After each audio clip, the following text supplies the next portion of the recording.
While your serious game will be focused on addressing a specific problem and innovating to remove the failure and pain points associated with the problem, the reality is that this problem tends to be manifest across what we call the 7 domains of well-being. Therefore, to effectively address the problem, we must look beyond the single domain. In the Identifying a Problem episode, we gave 2 specific examples of problems. One focused on fitness and obesity, the current state and the ideal state that creates the tension we must address in our serious game. Let's return to these again to see how the 7 domains of well-being would apply there. I will also note as we review the 7 domains of well-being that these are also closely aligned with the roles that positive psychology plays in our lives to ensure happiness.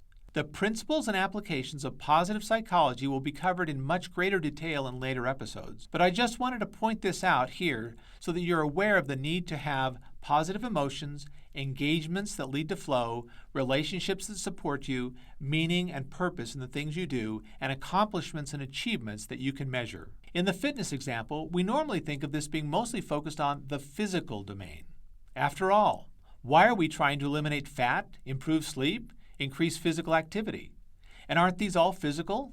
However, as we try to get at the root cause of the problem, we find it's really driven by the needs in other domains of well-being that I will outline below. For example, poor emotional well-being, the 2nd domain, results from stress, pressure, anxiety, and will generally lead people to become depressed, which then tends to lead to poor nutrition, insomnia, lack of sleep, and a sedentary lifestyle. Therefore, we need to address their emotional needs in order to fix their physical problems, which requires us to develop positive emotions in our lives like hope, empathy, gratitude, charity, etc., to make this happen. Financial well-being, the next domain, provides a critical support to emotional well-being. A lack of financial well-being is often a leading cause of poor emotional health. If you are stressed about a lack of money, poor career prospects, large and exploding medical or other bills, then you'll experience stress, pressure, and anxiety that decreases emotional health. Human beings' brains are constantly thinking, plotting, hypothesizing, and engaging in thoughts. We demand intellectual stimulation. So if our job is boring, it can cause stresses that impact both financial and emotional well-being. Without activity in the intellectual domain, we will not be healthy.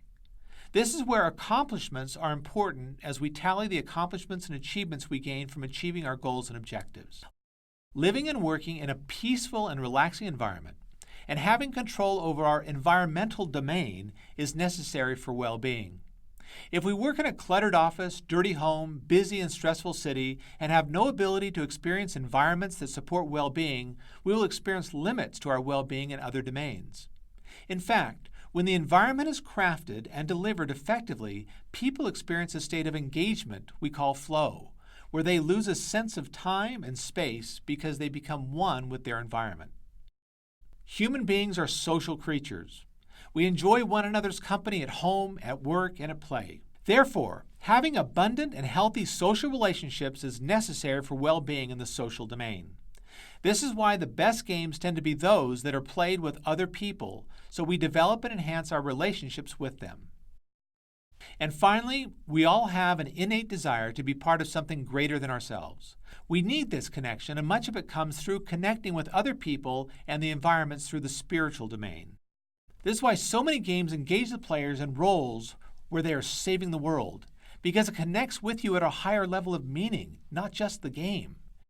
So going back to our fitness example, the best fitness serious game that would be most effective would need to enable well-being in all 7 domains.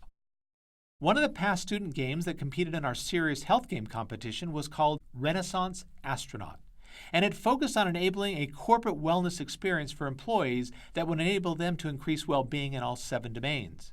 It did so by helping people select achievements in various domains such as health, emotional, and financial, and then help them organize and prioritize them and get rewards for achieving goals and objectives in these areas. With most serious games, they will generally explicitly focus on just a few of the 7 domains, while implicitly focusing on others. For example, a serious game called Happify initially focused on the emotional domain, then added some spiritual and environmental elements, then followed these with physical components. Thanks for watching. Please look at the video description for links to exercises and other resources.